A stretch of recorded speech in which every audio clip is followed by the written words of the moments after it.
The sun hadn't fully risen over River Heights, but Elias Booker was already awake, shuffling around his small kitchen. At Hush 72, now, little he moved darling, with the be slow still certainty of a now, man it's who had all spent most of right. his life working, mopping floors, scrubbing stubborn stains, and lifting too much for too little. His joints ached as he reached for his battered cane, but there was satisfaction in his morning ritual. The cheap plastic bag hanging from his wrist contained yesterday's unsold bread rolls, bought at half price from the corner bakery where the cashier always saved him a few. Elias liked that kind of kindness, the quiet, almost invisible kind. The neighborhood was a patchwork of faded row houses, graffiti-tagged walls, and battered mailboxes. River Heights was the kind of place the city forgot about until something bad happened. On this morning, the air was heavy with the scent of exhaust and overgrown grass. As Elias walked slowly toward the bus stop at the corner of 5th and Malcolm, he could feel the city waking up. Garbage trucks rumbling, children's laughter echoing from an upstairs window, the distant wail of a siren somewhere beyond the hills. At the bus stop, he rested, watching traffic crawl by. His knees hurt, but he didn't complain. He'd learned to be invisible, a ghost among working people and the hungry, the kind who kept their heads down and their voices soft. He shifted the bag in his hand, feeling the warmth of the rolls through thin plastic. They'd go well with the soup he'd stretch for dinner, and maybe he'd have enough to share with old Mrs. Garland, who lived 2 doors down and never asked for anything. Suddenly, the quiet morning shattered. A police cruiser, a hulking Ford, all flashing lights and screaming engine, mounted the curb with a screech, sending gravel flying. Elias's heart kicked in his chest. 2 officers stepped out, their faces hard, hands on their belts. The driver, a broad-shouldered white man with a square jaw and a perpetual scowl, stomped over.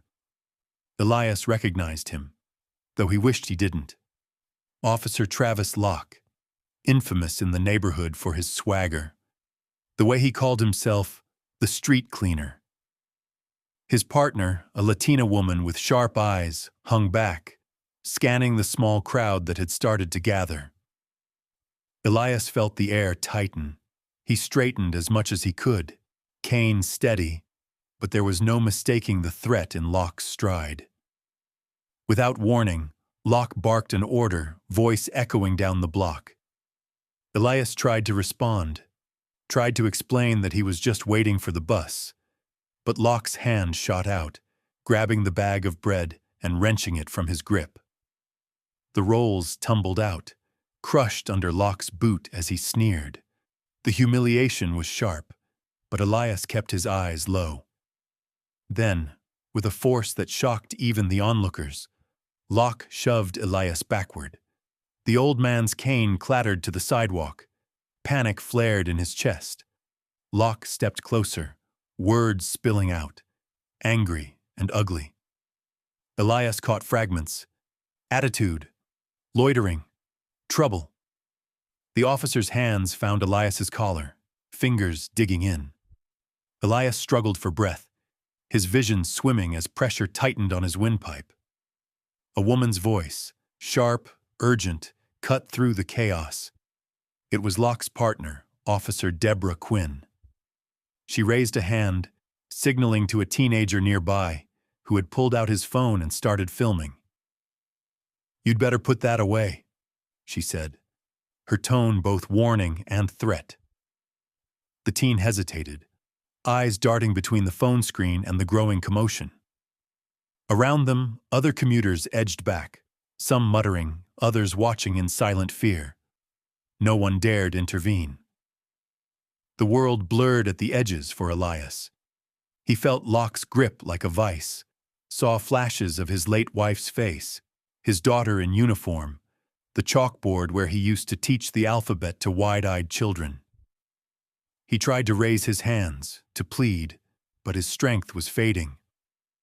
Locke shook him once, hard, The bag of bread lay crumpled on the sidewalk, one roll flattened beneath a thick-soled boot. In the chaos, a city bus pulled up, doors hissing open. The driver, wide-eyed, froze at the sight. Passengers peered out, some recording, some retreating into their seats. The bus idled, doors open, as time seemed to stand still. Then, as suddenly as it had begun, it was over. Elias's legs buckled. He collapsed onto the hard concrete, a pool of blood spreading slowly beneath his head.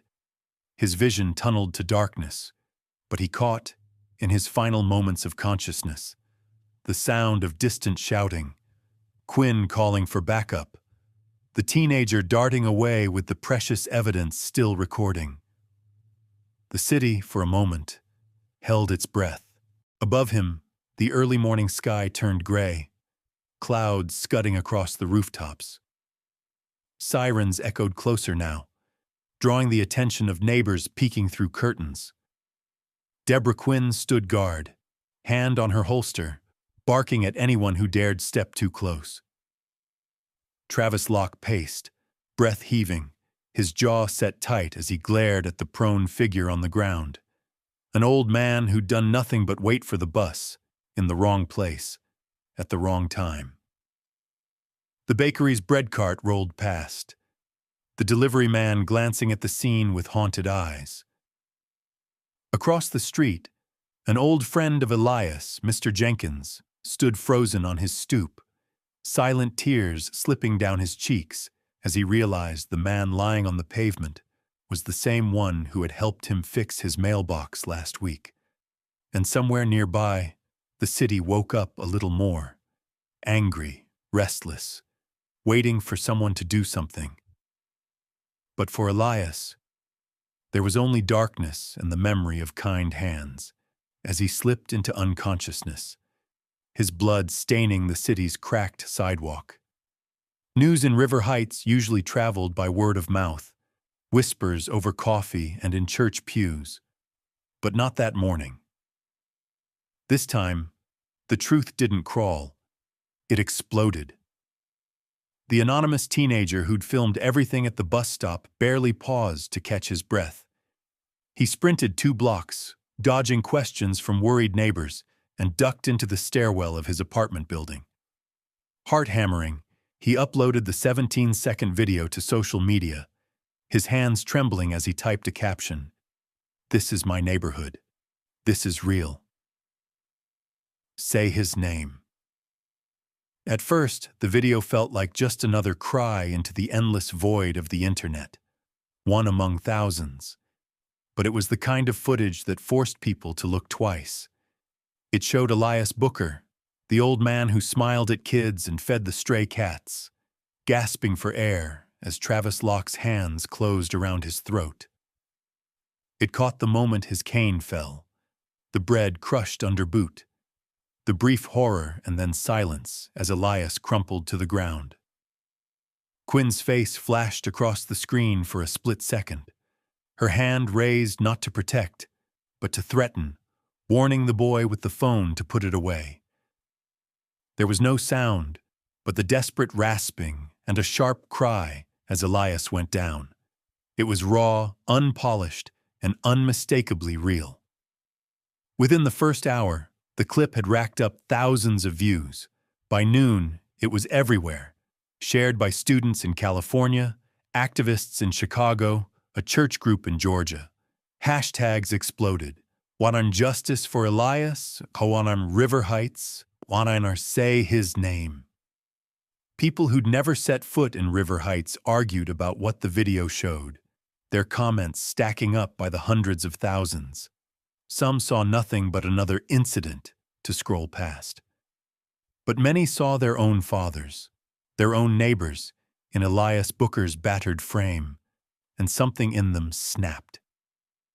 The media picked it up within minutes. Local news sent vans screaming down residential streets. National reporters combed social profiles, desperate for an angle.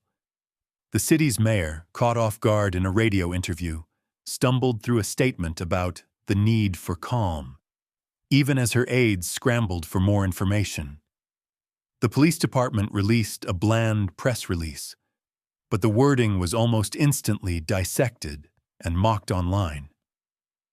An unfortunate medical emergency, it said, though the world had just watched the life being choked from an old man for no crime but standing still. Across the country, the story hit a nerve. Cable news anchors interrupted their usual coverage. Civil rights leaders posted statements of outrage. For those who had seen too many such videos, the rage was instant. Overnight, the city of River Heights became a symbol, a flashpoint. Strangers debated the footage in supermarket aisles and in college dorm rooms. In New York, a muralist painted Elias's outline onto a wall with the caption, "We see you." In Texas, a veterans group pledged to drive overnight to join any protest that might arise. Back in River Heights, ordinary life dissolved into chaos. News vans lined the curb near the bus stop, where a blood-stained square of concrete had been hastily washed, but not forgotten. Locals arrived in waves, some with candles and signs, others with their children in tow. They formed a quiet line, staring down the place where violence had spilled out and bled into their morning routine. Mrs. Garland came with her walker, steady hands trembling as she set down a handful of daisies. Teenagers played the video over and over, stunned by its brutality, angry at their own helplessness. At City Hall, council members met in emergency session as emails poured in from every corner of the country. "Do something," the messages demanded. "Don't you dare sweep this under the rug." Phones rang off the hook.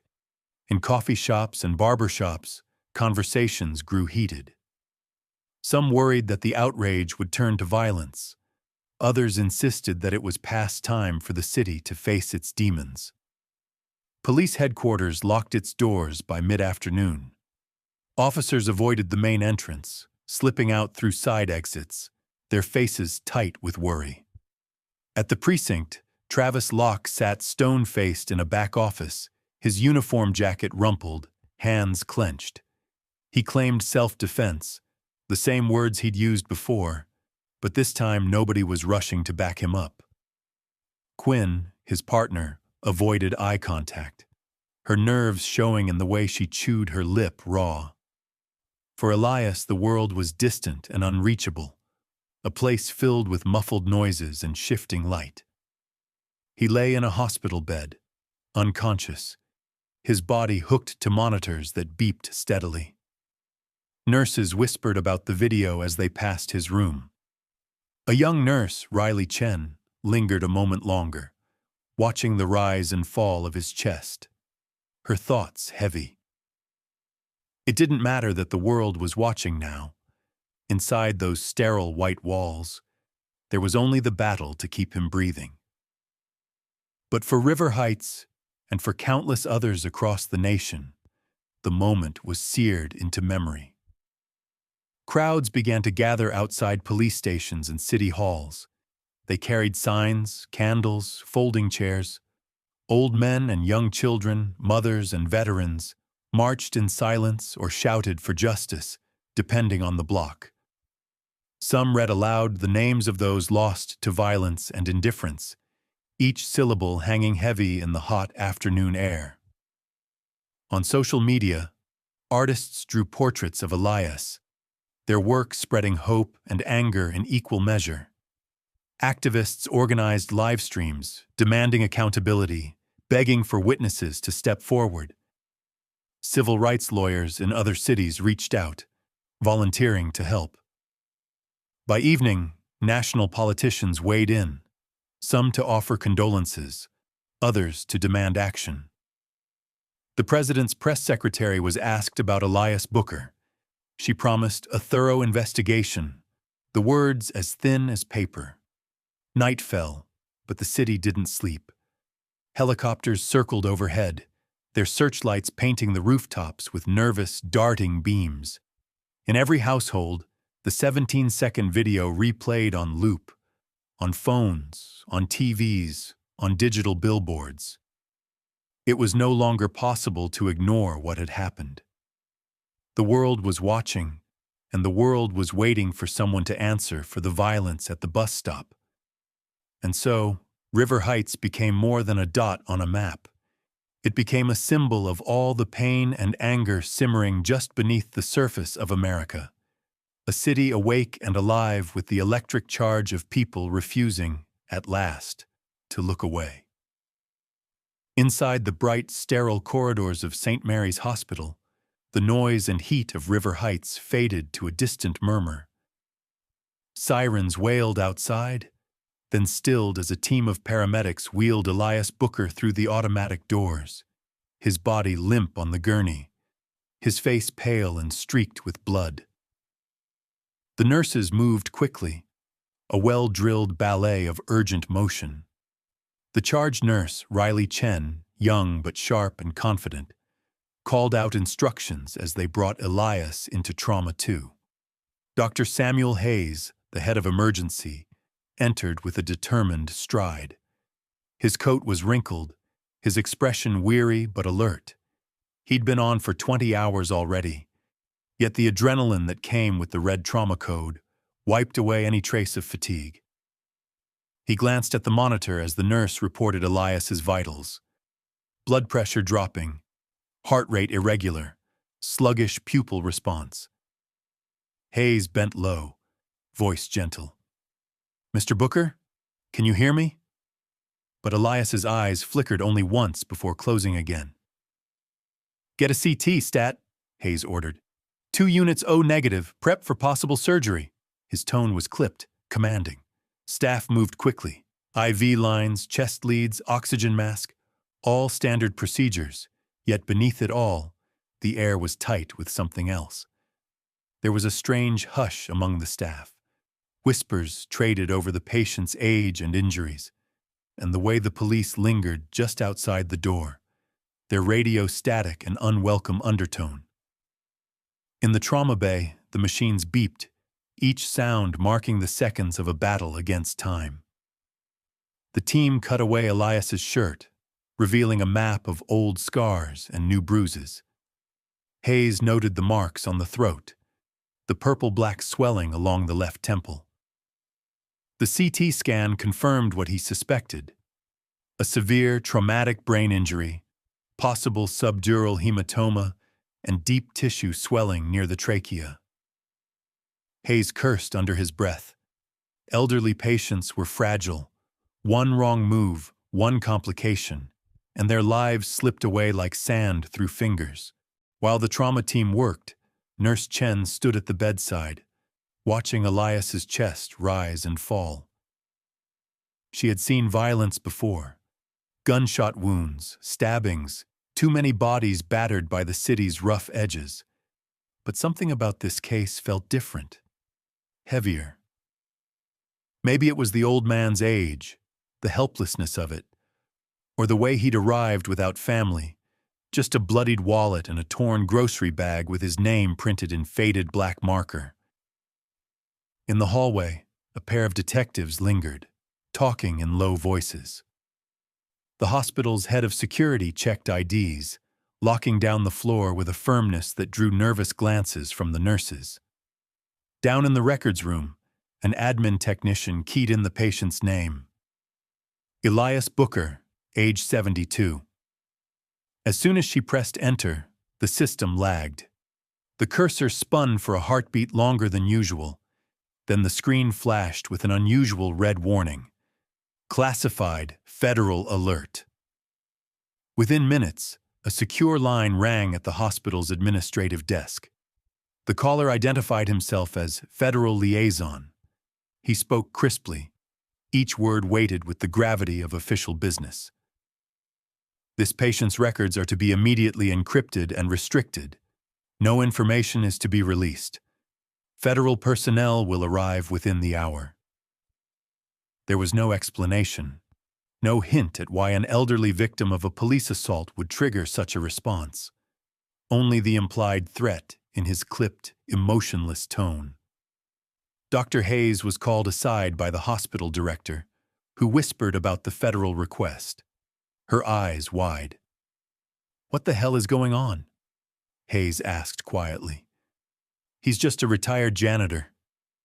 But the director only shook her head, her mouth pressed into a thin, anxious line.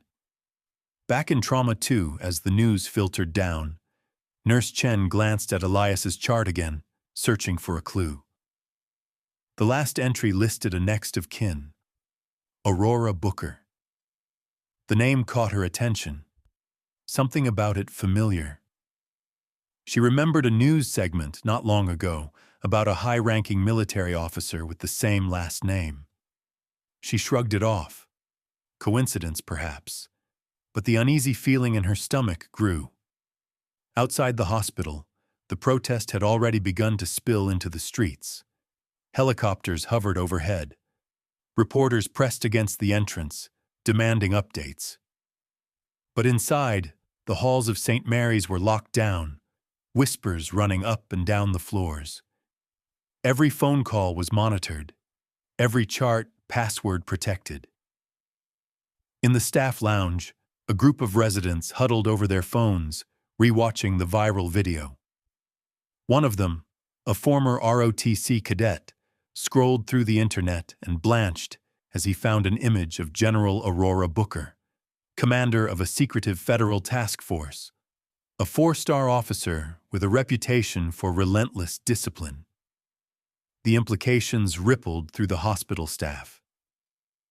If the patient in Trauma 2 was the father of one of the most powerful figures in the U.S. military, then what they did next could change everything. Policy, media coverage, even the fate of the police officers involved. But for now, the focus was on saving Elias's life. Dr. Hayes directed the team through a delicate procedure to relieve pressure on the brain, hands steady as he worked. The nurses exchanged glances, aware that every move might be watched or questioned. In his unconscious state, Elias drifted in and out of memory. Sometimes he felt himself back at the school, chalk dust on his hands, the sound of children laughing. Sometimes he heard the roar of the bus, the heavy footsteps of a man who hated what he did not understand.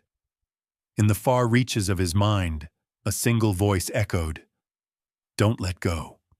Not yet." Riley Chen squeezed Elias's hand, whispering, "You're not alone, Mr. Booker." The words went unanswered, lost in the hush of machines. Yet for a moment, Elias's fingers twitched, and the nurse found herself hoping, irrationally perhaps, that he could hear her, that some part of him still held on to this world. As the operation continued, 2 men in dark suits arrived, flashing federal badges and demanding access. They questioned Hayes about the incident, their questions precise and cold. Did Elias say anything? Did he mention his daughter? Did he give any instructions? Hayes, confused and wary, stuck to the facts. No, Elias had been unresponsive, focused only on breathing, surviving. The agents nodded, then quietly issued a final order. Seal everything. No leaks. By the time the surgery was over, the hospital felt changed, less like a sanctuary and more like a fortress.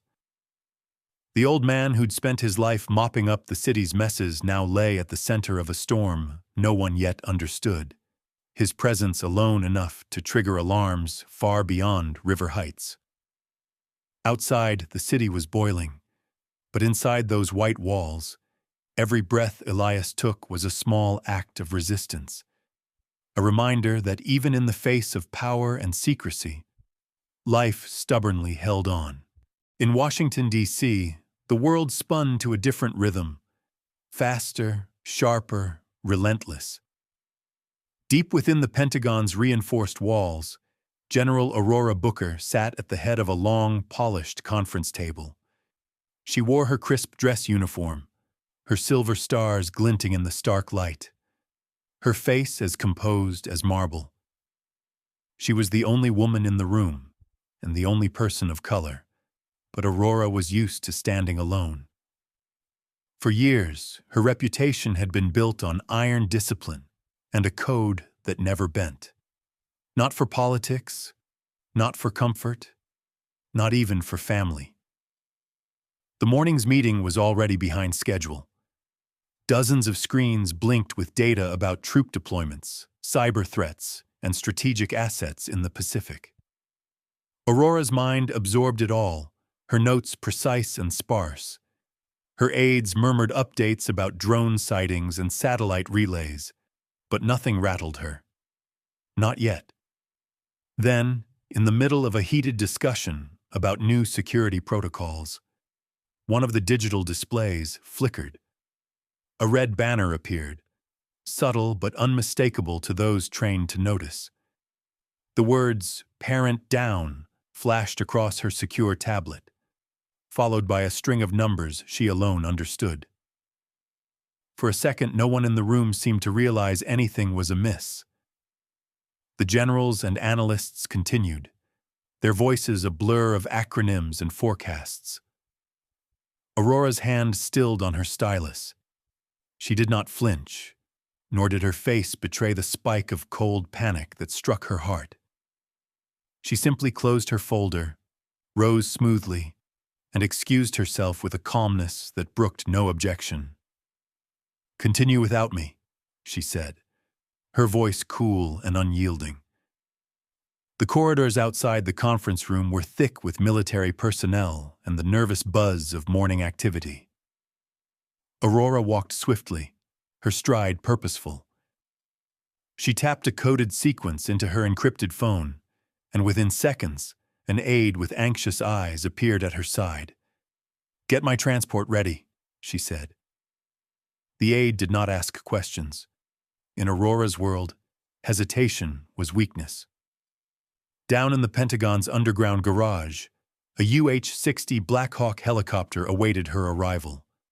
Its matte black fuselage bore no identifying marks, only the ghostly silhouette of a silver comet near the tail, her task force's call sign.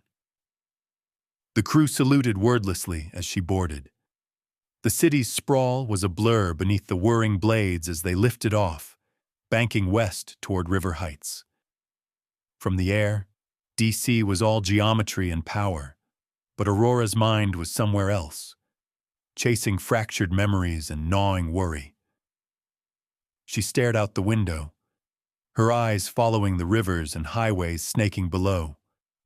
For a moment, she let herself remember her father as he had been before age slowed him. Tall, quick to laugh, always willing to patch up a scraped knee or stay late after a parent-teacher meeting. He had survived so much: loss, poverty, the daily grind of a life spent cleaning up other people's messes. Elias Booker had taught her to never back down, to fight for what was right, even if it cost her everything. Aurora's jaw clenched as she replayed the coded alert in her mind. She'd spent years building walls between herself and her emotions, believing it was the only way to lead men and women into danger and bring most of them back. But the message, "Parent down," cut through those defenses with surgical precision. In the chopper's insulated cabin, she allowed herself a single, silent breath of grief and rage. The crew handed her a secure tablet, and for a few tense moments, she pored over the emergency reports. Words like critical, assault, federal alert flashed by.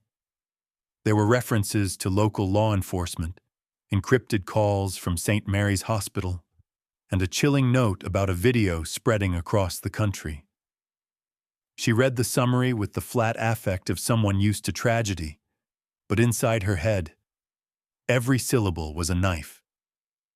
As the helicopter sped over the suburbs, Aurora's staff fielded frantic calls from military public affairs and legal counsel. "Do you want us to intervene?"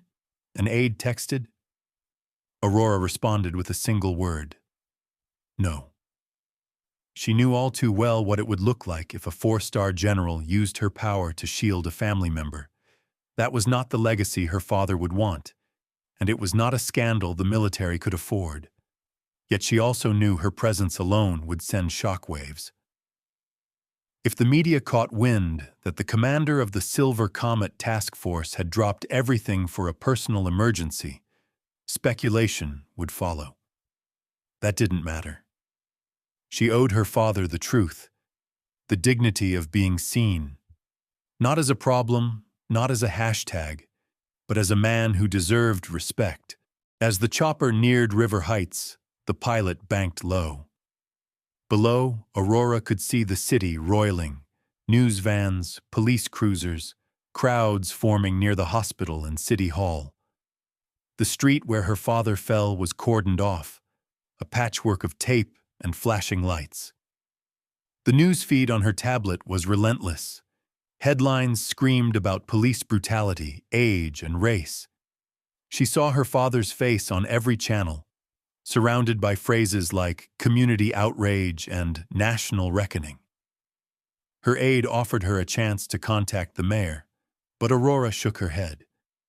She needed to see Elias with her own eyes, to look past the headlines and the hashtags. The helicopter touched down on the hospital's rooftop pad, blades whipping the air to a frenzy. Aurora disembarked alone, her silhouette tall and unwavering against the city's skyline.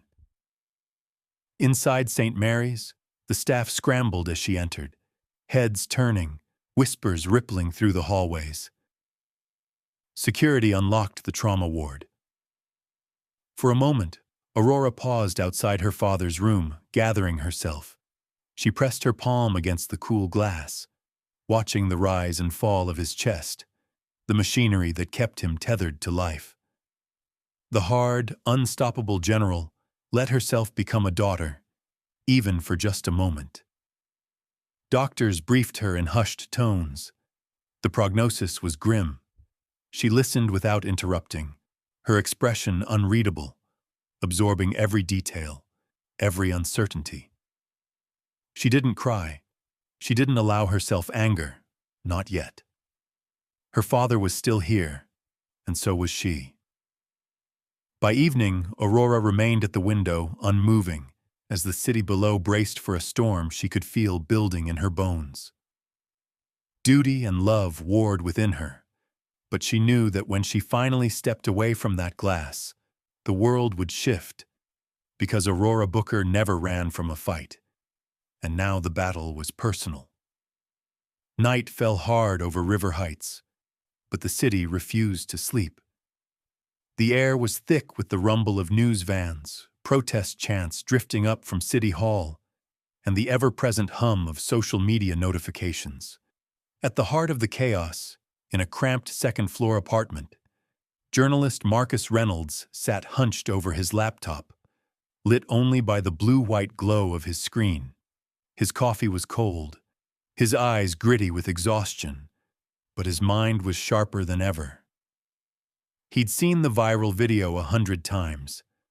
What bothered him most wasn't just the brutality. It was the familiar look on Officer Travis Locke's face, that smug sense of invulnerability he'd noticed on too many street cleaners before. Marcus was a man who believed in digging until his hands bled. Years spent reporting on police misconduct had made him both cynical and relentless. He knew the official statements by heart, the way departments deflected, delayed, and denied. But tonight, with the country's eyes on River Heights, Marcus saw an opportunity, a crack in the wall. He started making calls, tapping his network of sources, former cops, disgruntled dispatchers, a woman who used to clean the precinct's offices. Within hours, a thin envelope of documents was slid under his door. No return address, just "for the truth," scrawled in pencil. Marcus opened it with shaking hands. Inside, he found photocopies of disciplinary reports, internal memos, and complaint forms, everyone bearing Travis Locke's name, excessive force, racial slurs, evidence tampering, and each time a signature at the bottom, closed, no action. The file was thick, the cover sheet stamped confidential. Marcus's heart hammered as he realized what he was holding. Proof of a pattern, buried for years. He snapped photos, uploaded scans, and prepared a story for his website. But he wasn't alone in his work. Denise Harper, a civil rights attorney with a reputation for fearlessness, was already in motion. Once a federal prosecutor, Denise had spent the last decade taking on impossible cases, wrongful arrests, malicious prosecutions, and police abuses swept under the rug. Her phone buzzed constantly that night, calls from activists, families, and one anonymous tip that hit like lightning. Check out the Booker case. It's bigger than you think. Denise and her legal team gathered in her office, surrounded by walls lined with law books and news clippings. They watched the video in silence, then reviewed Marcus's leak. Denise made a list of every victim's name mentioned in the reports. 14 names, each one a person who had filed a complaint against Locke and been ignored or threatened into silence. She called each number she could find. Some were out of service. Others answered in hesitant, wary tones. But as the hours passed, a pattern emerged. The anger and fear in their voices were unmistakable. One man, a retired city worker, broke down on the phone. He did the same thing to me, but nobody cared. Nobody saw. Denise listened carefully, asking for details, for the courage to come forward. By sunrise, she had the first 3 affidavits signed and notarized, and the promise of more. The legal earthquake had begun.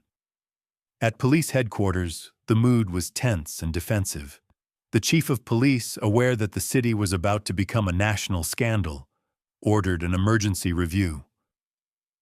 Locke and Quinn were called in, their badges and guns taken as a formality.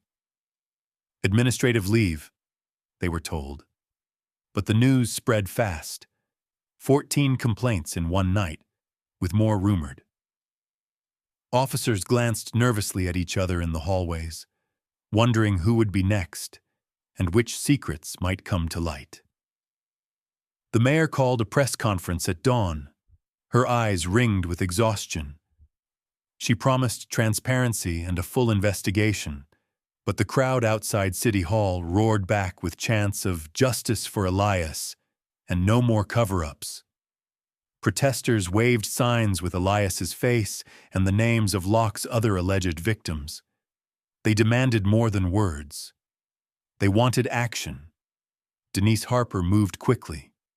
She filed a class action lawsuit against the city, naming Locke, Quinn, and their supervisors as defendants. She called for a federal investigation, not just into the bus stop attack, but into the entire pattern of abuse. Marcus Reynolds published his exposé, the headline blunt and unflinching. How River Heights Protected a Predator, the Travis Locke Files. The article trended within minutes, picked up by national outlets. Screenshots of the internal reports and Marcus's sources circulated on every platform. In living rooms and cafes, the city's residents digested the news with a mix of relief and outrage. For years, rumors about certain officers had simmered under the surface. Now, with the truth laid bare, people began to speak openly. More victims came forward, their stories weaving a tapestry of pain, humiliation, and anger. In her office, Denise fielded calls from reporters and new clients. She met with the families of those who had been harmed, assuring them that their voices would finally be heard. She organized town hall meetings, legal clinics, and public forums. Her team set up a hotline for anonymous tips and offers of support. The energy was electric, a city shaken but awake. Even as the wheels of justice started to turn, resistance grew. The police union issued a statement defending Locke and Quinn, blaming outside agitators and incomplete information. Some local officials tried to downplay the allegations, but the weight of evidence was too great to ignore. At St. Mary's Hospital, news of the legal firestorm trickled in. Nurses whispered updates outside Elias's room, while federal agents maintained their silent watch. In the trauma ward, Riley Chen wrote a detailed statement about what she'd witnessed. The bruises, the panic, the fear on Elias's face before he slipped under. She signed her name, determined not to let his story be buried under paperwork and excuses. Meanwhile, in his hospital bed, Elias Booker remained unconscious, his breathing ragged but steady. He did not know that the city was fighting for him now, that the truth, once hidden in shadows, was being dragged into the harsh light of day. For the first time in years, River Heights was being forced to reckon with the cost of silence and the power of those who dared to speak out. By nightfall, Locke and Quinn were officially suspended, pending further investigation. The city braced for what would come next. For the first time, there was a sense that real change might be possible, if only the momentum could hold, if only people refused to look away. The legal earthquake had started, and nothing in River Heights would ever be the same. River Heights woke to the sound of footsteps and voices, hundreds of them, echoing across cracked sidewalks and battered curbs. It began before dawn with small clusters, elderly neighbors, college students, parents pushing strollers, gathering in silence outside City Hall. Within an hour, the crowd doubled, then doubled again. The air crackled with anticipation and something close to fear, but it was too late for fear to matter now. The protest had grown beyond a single outrage. It was a reckoning. In front of the old marble steps, rows of folding chairs and battered wheelchairs formed a quiet blockade. Dozens of men and women with walkers, canes, and homemade signs pressed close, their faces marked with fatigue and fierce determination. Photographs of Elias Booker were everywhere, taped to railings, stuck in the spokes of wheels, printed on shirts and banners. A young man strummed a guitar, his voice lost in the din as others chanted, "Justice for Elias and protect our elders." The energy felt unstoppable, like a river that had finally broken through its dam. Around the perimeter, police officers stood shoulder to shoulder in riot gear, faces masked and unreadable, their line broken only by the occasional shifting of nervous feet. But today, the usual threat of force was held at bay, not by orders, but by the sea of cameras and smartphones trained on every move. Local news crews broadcast live. National media beamed in. Across the city and across the country, millions watched as River Heights confronted itself. At the front of the crowd, a battered portable speaker crackled to life. Denise Harper stood on the low stone wall, her voice ringing out above the noise. She spoke of Elias Booker and the others like him, naming those who had filed complaints and been ignored, those who were too afraid to speak, those who hadn't survived. She reminded the crowd that power only bends when pressed from every side, that silence, more than violence, is what gives injustice room to grow. The crowd erupted in applause, the sound reverberating through downtown. Farther back, teenagers live-streamed the march, their screens filled with a patchwork of faces, old, young, black, white, brown, all drawn together by the need to be seen, to bear witness. A small group of Vietnam veterans, their jackets heavy with patches and medals, pushed their wheelchairs to the front. One of them, gray-haired and missing a leg, raised a battered American flag above his head and shook it until the fabric snapped in the wind. "We're here for Elias," he called, and the crowd answered in a chorus. Just after noon, the first audio leak hit the internet. A digital file, rough and staticky, surfaced on social media. The unmistakable voice of Travis Locke, captured on a cruiser's dash cam months earlier, using a racial slur to describe the very people he was sworn to protect. "They're just trash. Useless, all of them." The words hung in the air like smoke, igniting a fresh wave of outrage.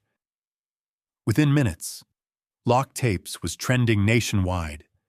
As word of the tape spread, the mood at City Hall changed. Chants grew sharper, signs angrier.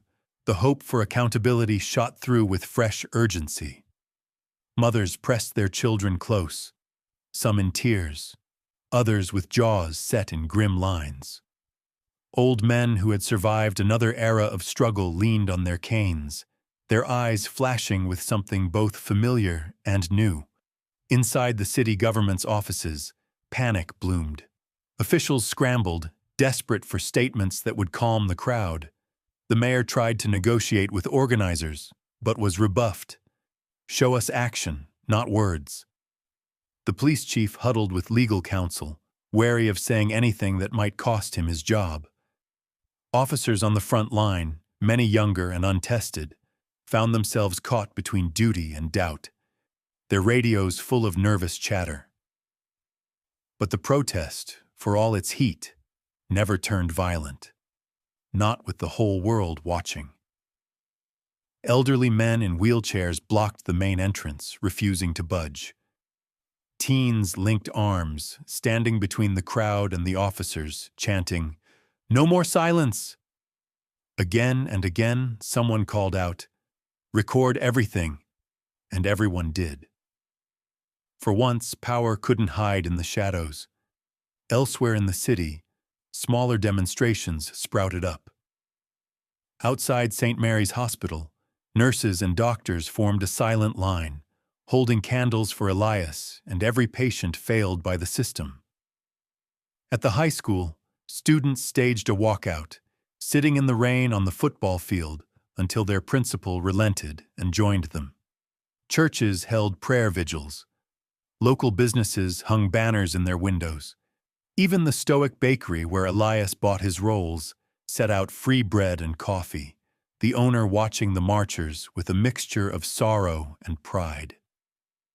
That afternoon, a local radio host interviewed residents who had known Elias for years. One by one, they shared stories of kindness, of resilience, of a man who never raised his voice, even when life was cruel. "He taught my daughter how to read," a woman recalled. "He fixed my car when no one else would." Their words carried beyond the city, broadcast to listeners who recognized the truth beneath them. Elias Booker was not a headline, not a symbol, but a man whose absence left a hole that could not be filled. Back at City Hall, the standoff stretched into evening. Police commanders eyed the cameras and held their lines, conscious of every gesture. The mayor finally relented, announcing that an independent review board would be formed and that the federal government had agreed to investigate. It was a victory. Partial, fragile, but real. The crowd cheered, but no one left.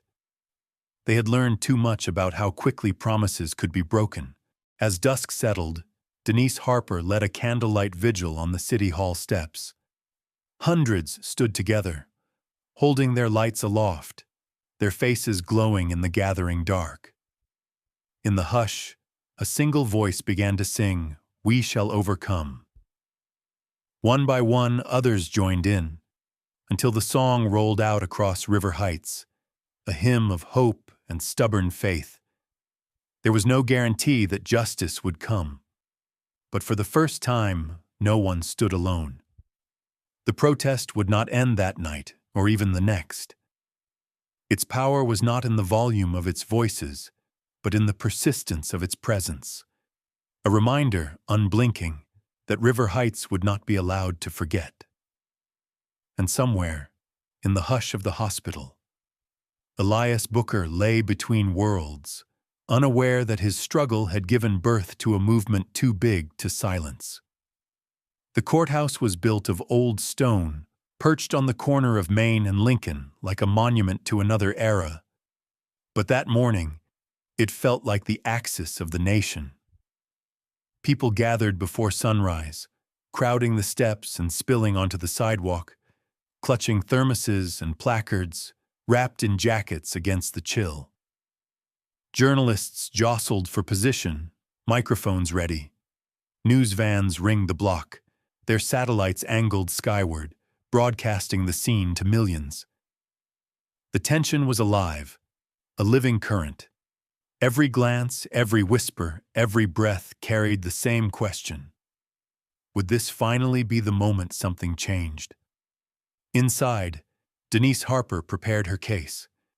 She'd spent sleepless nights poring over files, reviewing the mountain of evidence that had poured in. The video from the bus stop, the audio leaks, the complaints buried for years, and the fresh wave of affidavits from those who found the courage to come forward. The morning sunlight slanted through the courthouse windows as Denise straightened her papers, every movement measured, deliberate. Today was not about her or even about the law. Today was about drawing back the curtain for all to see. Judge Harmon, a stern woman with iron-gray hair and a reputation for fairness, presided at the bench. The court had never been this full. The public benches overflowed with city residents, families of victims, activists, teachers, neighbors, and strangers. The trial was being streamed live, feeds piped to phones and TV screens around the country. In every corner of America, people watched as Travis Locke and Deborah Quinn took their places at the defense table, faces set, lawyers murmuring to them with frantic intensity. Denise opened with clarity and force, recounting the facts of the case in a voice steady enough to cut glass. She described the attack on Elias Booker in clinical detail, then widened the scope, bringing up the pattern of abuse, the complaints ignored, the evidence suppressed. She played the viral video. The room stilled as the images flickered across the screen. Elias's cane clattering to the ground, the bread crushed underfoot, the violence and humiliation made undeniable. The sound of his strangled breath hung in the air, a wound that no one could ignore. When the video ended, Denise called her witnesses. The first were the victims whose complaints had once gone unanswered. Their voices were shaky at first, but grew stronger as they told their stories, detentions for bad attitude, bruises that never healed, threats that left them afraid to walk the streets. Their pain, once private, was now public record. Next came the young man who'd filmed the attack. He described the terror of seeing an old man brutalized, the panic when Officer Quinn threatened him, the dread and relief of uploading the footage and watching it spread. He held up the phone he'd used, his hand steady, and said, "I didn't think anybody would care, but now everyone does." The turning point came when Riley Chen, the nurse who had cared for Elias, took the stand. She described the chaos in the ER, the bruising, the blood, the way Elias's pulse had faded beneath her fingertips. The courtroom held its breath as she recounted a moment, almost lost in the fog of trauma, when Elias briefly regained consciousness. "He whispered something," Riley said, voice trembling. "He said, 'Don't tell my daughter. She'll shake the whole country.'" Her words drew a ripple of reaction, shock, understanding, sorrow. In those words was a father's protective instinct and a silent warning.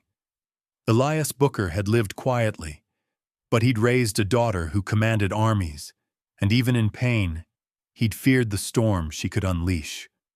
Denise let the silence settle, then introduced the evidence of police culture. The internal emails, the audio leak, the union's refusal to discipline. She outlined 8 years of false reporting, perjured statements, and systemic cover-ups, presenting it as a single, unbroken chain of neglect and complicity.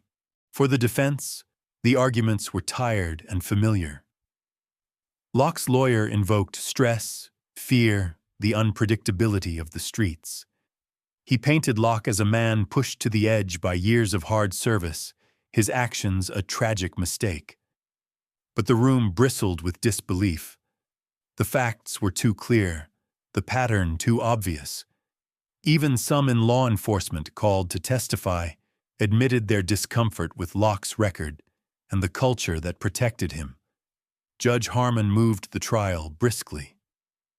The prosecution rested its case, and the defense sputtered through its closing, grasping at doubts that no one wanted to believe. Outside, the crowds grew larger, spilling down Lincoln Avenue, their chants drifting through the open courthouse windows. Justice for Elias. Justice for us all.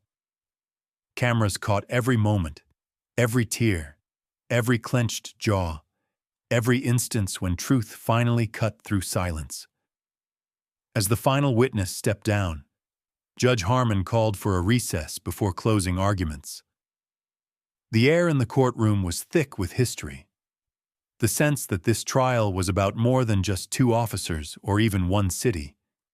It was about the system that had failed Elias Booker and so many others, and about the courage required to demand something better. In a quiet corner of the courtroom, Aurora Booker sat alone, her uniform crisp, her eyes unyielding. She hadn't spoken publicly. She hadn't needed to. Her presence was statement enough, a promise that no one would bury her father's story, and a warning to those who would try. The closing arguments were delivered under the watchful gaze of the nation. Denise Harper spoke last, her words calm and resolute. This is not just a trial about one day, one street, one man. It is a trial about who we are and who we are willing to become. Silence is complicity. If we allow this, we invite it to happen again. We owe Elias Booker and ourselves better. With that, the court recessed. Outside, night fell over River Heights, the city lit by candles, the courthouse standing not just as a building, but as a beacon. The jury would return, and with them, the weight of history. But for now, as crowds sang and wept, as the nation watched and waited, something had shifted. A line had been drawn, and everyone knew it would never move back. The morning of the verdict dawned gray and restless, the sky threatening rain over River Heights, as if the city itself was holding its breath.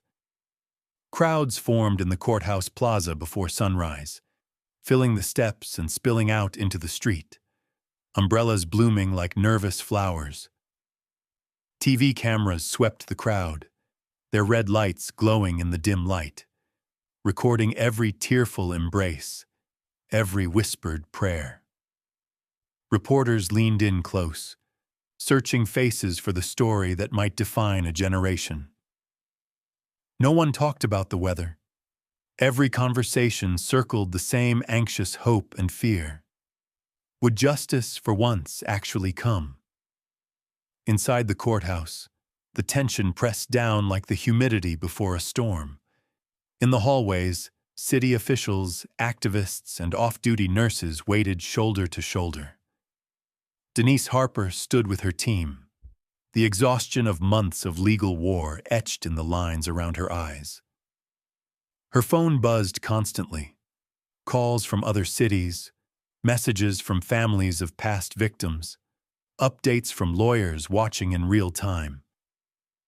But she kept her focus on the present, on the moment that everyone had fought so hard to reach.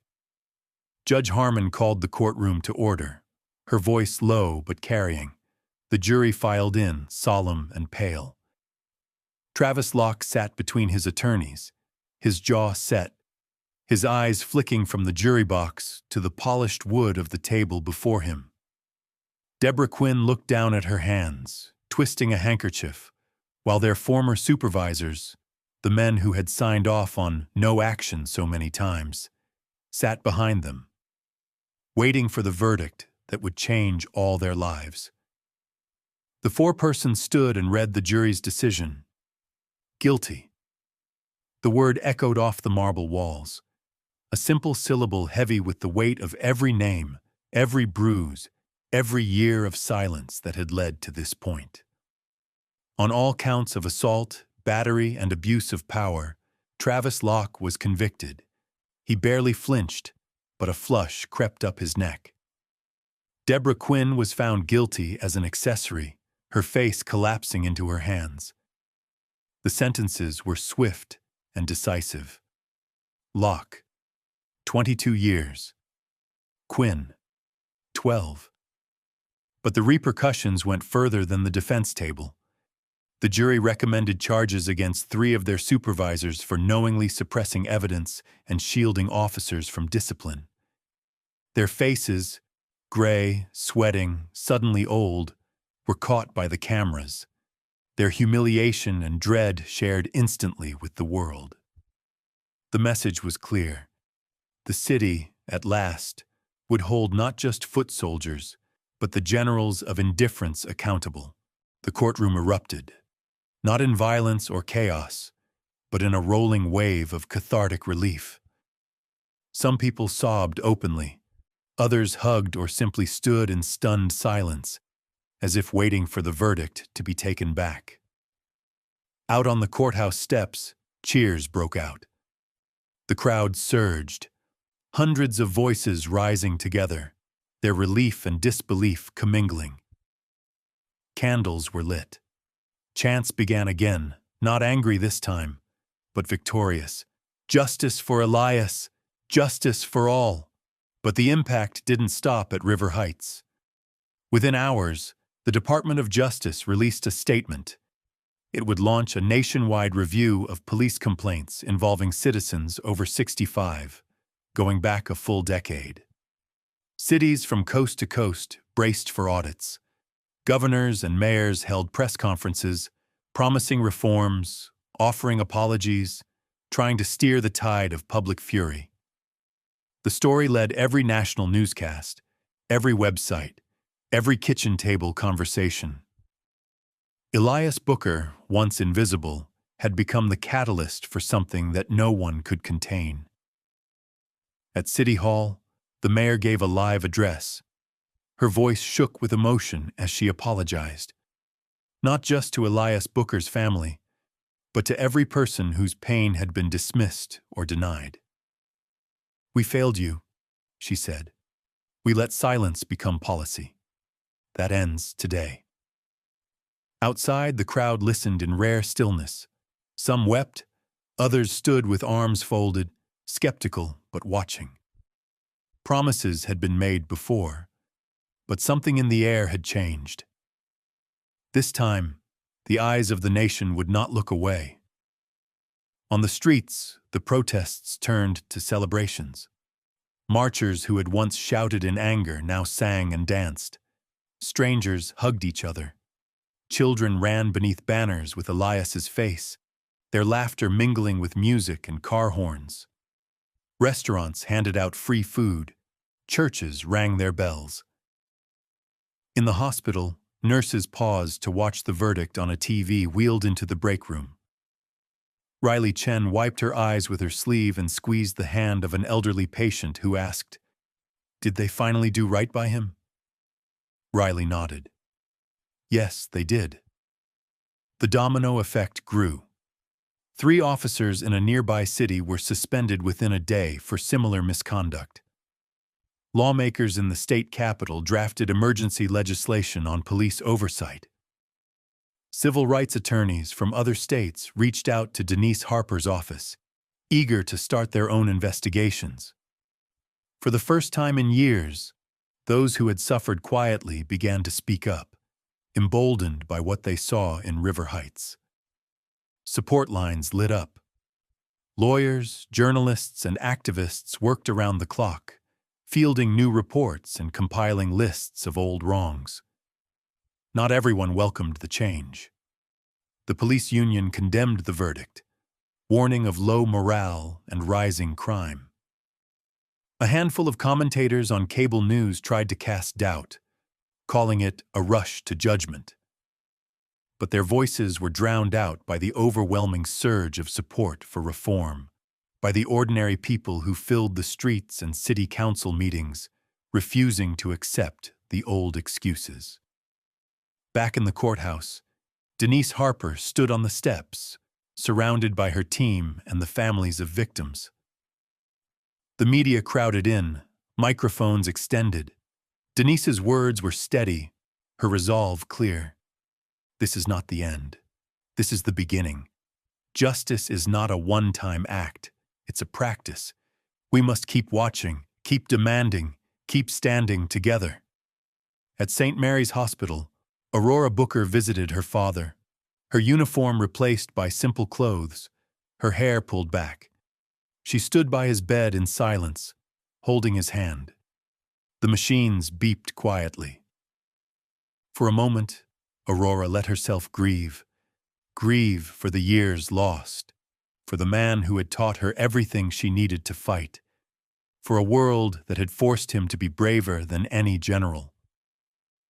When she stepped outside, she paused on the hospital steps and looked up at the sky, the clouds breaking at last to reveal a slice of blue. In the evening, a candlelight vigil stretched from City Hall to the courthouse, a river of lights glowing against the darkness. Children led the way, carrying photographs of Elias and other elders lost to violence.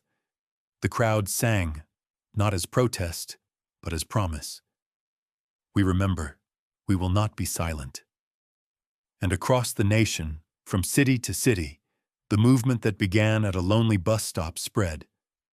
People gathered, told their stories, demanded change. The system, so long resistant to scrutiny, finally began to yield, battered not by violence, but by the unyielding persistence of people who refused to look away. The verdict was a door, not a destination. But for River Heights, for the families who had waited so long, for the memory of Elias Booker, it was the answer to a prayer and the start of something new. Justice, for once, had arrived, not as a gift, but as a hard-won victory. And its echoes would travel far, reshaping the country, one community at a time. 47 days had passed since the morning when Elias Booker collapsed at the bus stop, and River Heights had changed in ways he could not have imagined. The trial, the protests, and the verdict had rolled through the city like a summer storm, washing away layers of neglect, leaving a strange new clarity in their wake. But inside St. Mary's Hospital, time moved differently. The world beyond was all noise and urgency, but in the quiet of Elias's room, it was only the steady beep of the monitors, the hush of nurses' shoes, the faint sound of distant televisions carrying news he couldn't hear. It was the end of a long, soft rain when it happened. Aurora Booker sat by the window, still in civilian clothes, her military posture softened by weeks of worry and hope. She watched clouds drifting past, her fingers absently tracing the outline of a plastic hospital bracelet she wore in solidarity with her father. For weeks, she had lived on the thin line between hope and resignation, her heart a battleground of memory and duty, of the daughter she'd been and the general she'd become. Riley Chen, the nurse who had been there since the beginning, entered quietly. She changed Elias's IV, checked his dressings, and smiled at Aurora. "You should get some rest," she whispered, not expecting an answer. Aurora only nodded, refusing to leave. The days blurred together. Hospital staff grew used to the sight of Aurora, reading aloud from old letters, showing Elias photographs of neighborhood children holding signs, describing the rallies and the candles that had burned through the night. Sometimes she would bring bread from the bakery, the same kind her father used to buy, and break off small pieces, leaving them on a napkin at his bedside, a silent promise that home was waiting. Then, on the 47th morning, As the first sun broke through the storm clouds and painted the linoleum floor gold, Elias stirred. His eyelids fluttered, his brow creased in confusion, and a faint sigh escaped his lips. Aurora straightened, the book in her hand forgotten. Riley, standing by the monitor, froze, hope lighting up her face. For a moment, nothing more happened. Then Elias blinked again.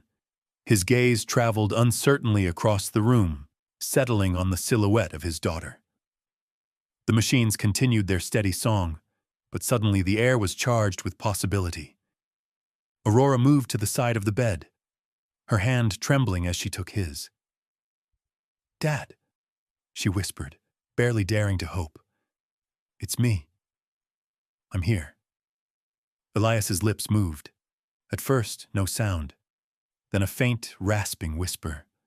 "Rora?" He blinked, as if seeing her for the first time. "You came all this way?" A laugh broke through Aurora's composure, a sound of joy and relief tangled with disbelief. "Always, Dad. I never left." He squeezed her fingers, weak but alive. The memories came slow and blurred, flashes of bread and sunlight, the bus stop, faces bent with worry. He felt the ache in his bones, the throb in his head, but also the warmth of his daughter's hand, the gentle presence of someone who refused to give up on him. Doctors and nurses came quickly, checking vitals, whispering in wonder.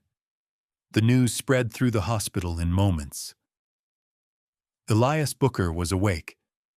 In the staff lounge, Riley Chen let out a cheer, and nurses hugged in the hallway, their exhaustion eased by the hope in room 314. As Elias regained strength in the days that followed, visitors came in quiet waves, old neighbors, teachers, children he had once tutored in reading or shared a joke with on their way home.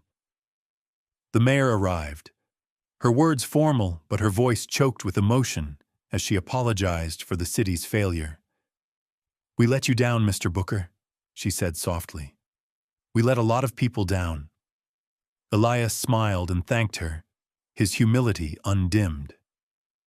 He never once mentioned the awards and honors that officials now wanted to bestow: city medals, proclamations, invitations to speak. When the hospital director brought in a delegation from the governor's office, carrying a plaque and the promise of a statewide day in his honor, Elias shook his head gently. "I'm grateful," he said, voice still rough, "but I'm just a man who got up and went to work." What he wanted most, when the doctors finally cleared him to leave, was simple. He asked to go home, to see his old street, to walk past the bakery and the school where he had worked, to sit in his living room, surrounded by books and the battered box of chalk letters he'd once used to teach children their ABCs.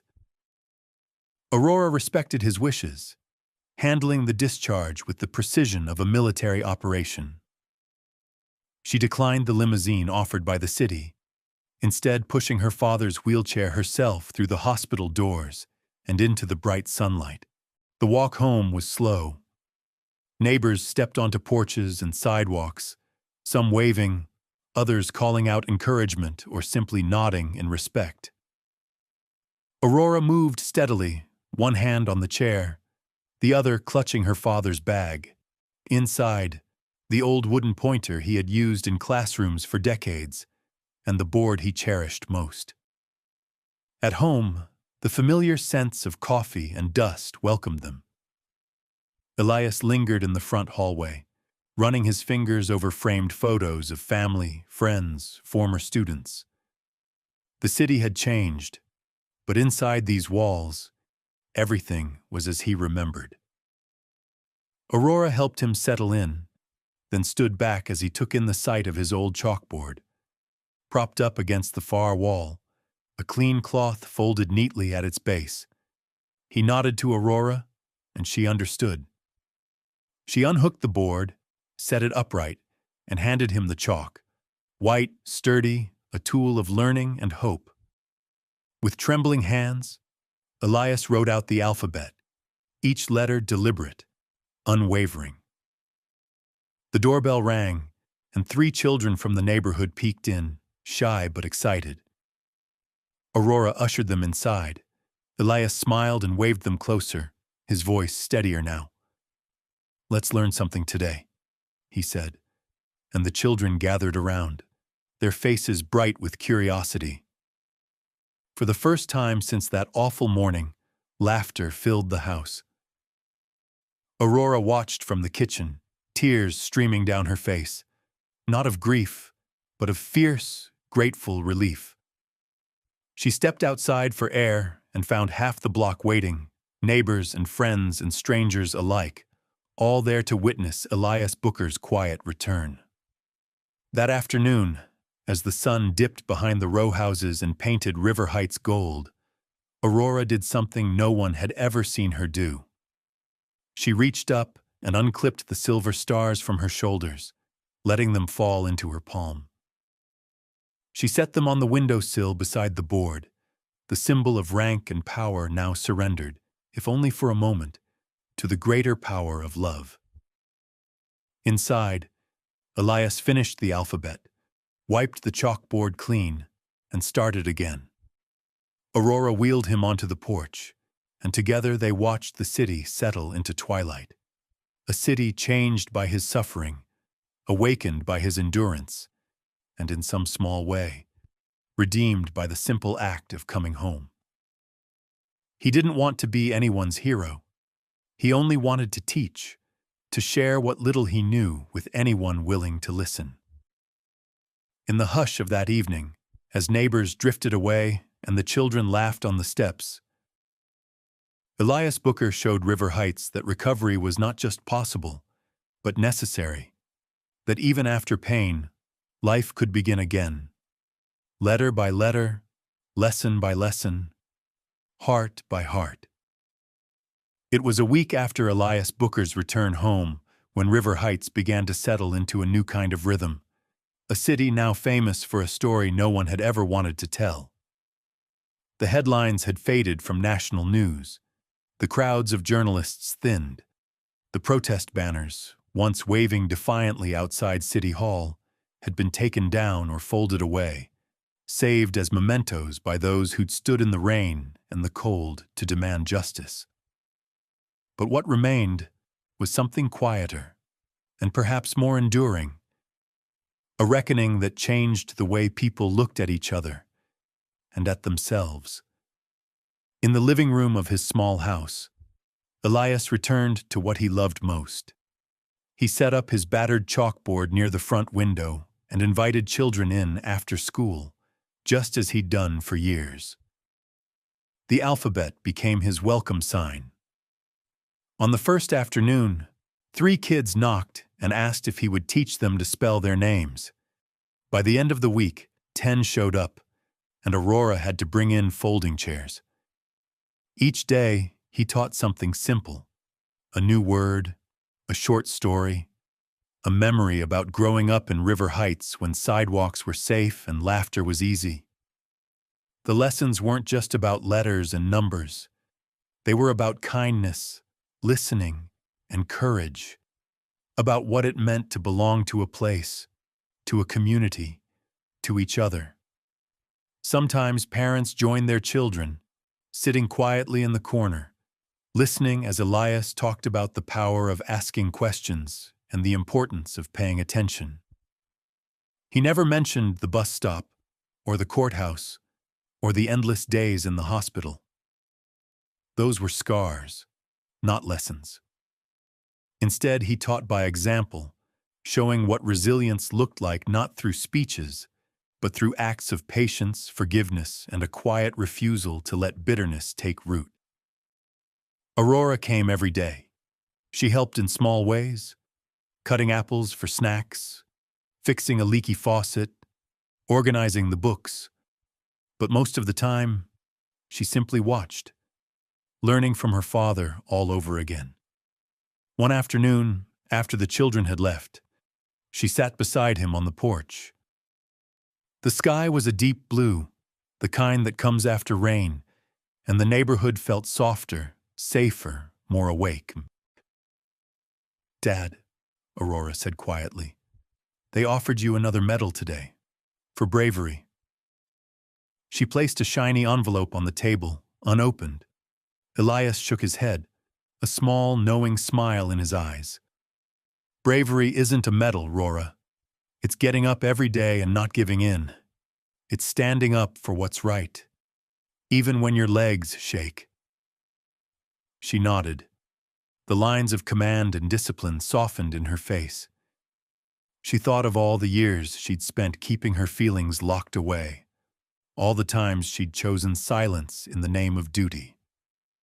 She realized now how costly that silence could be. Across town, Denise Harper kept her promise to the city. She didn't leave after the trial or let her work end with the verdict. She organized workshops on civil rights, held forums where citizens could air grievances, and met with city officials to create new channels for accountability. For the first time, ordinary people began to trust that their voices mattered, that injustice could be named and faced, not just endured. In the city's schools, teachers used Elias's story as a lesson. They spoke of history, not just distant, but living, and encouraged students to look out for one another, to question what they saw, and to use their phones not for distraction, but for documentation and truth.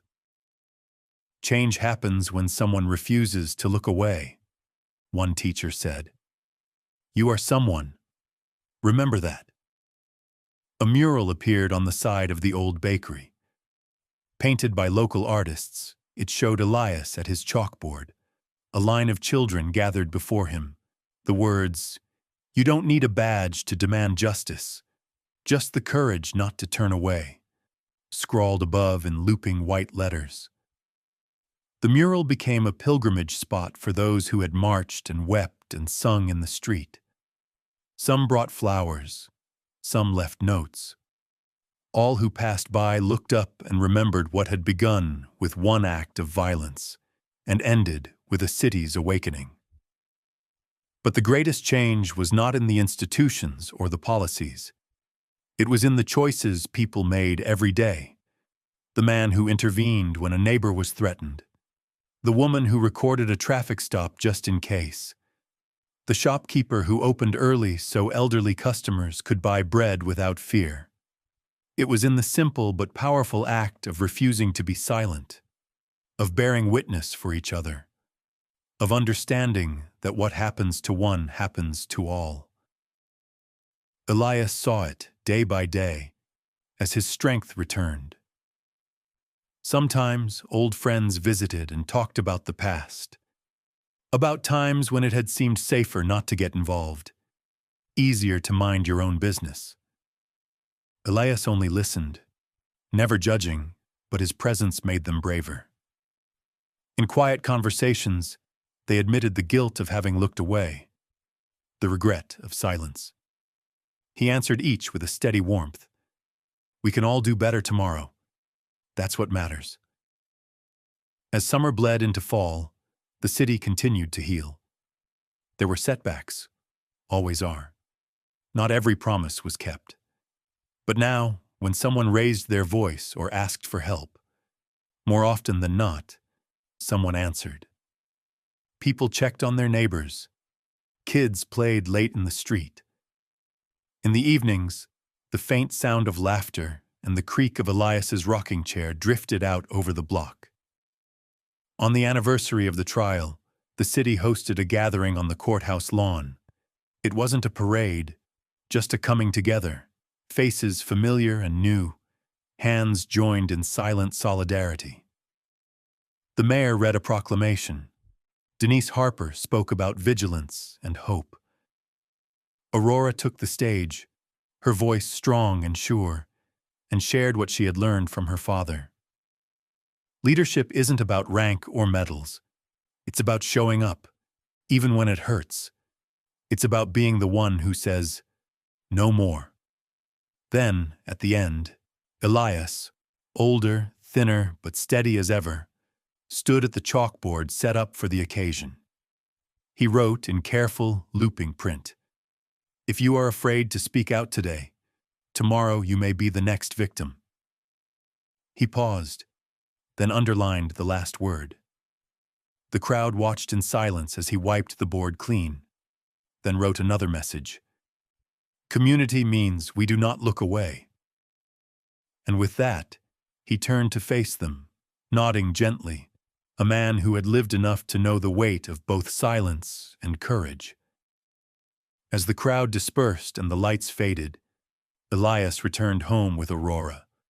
He took down the board, wiped it one last time, and leaned it by the window.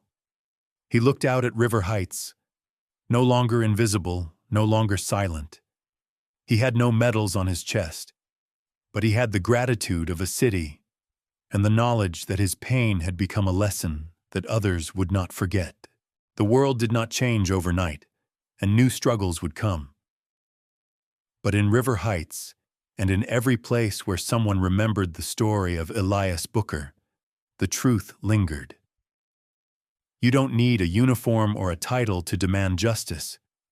You only need the courage to speak and the compassion to listen.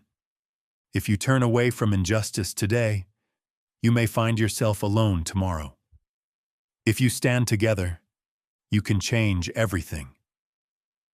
And so, as the final sun set on the block, Elias Booker picked up a piece of chalk and wrote, for all who would come after, a simple line: "Justice starts with one voice. Let it be yours."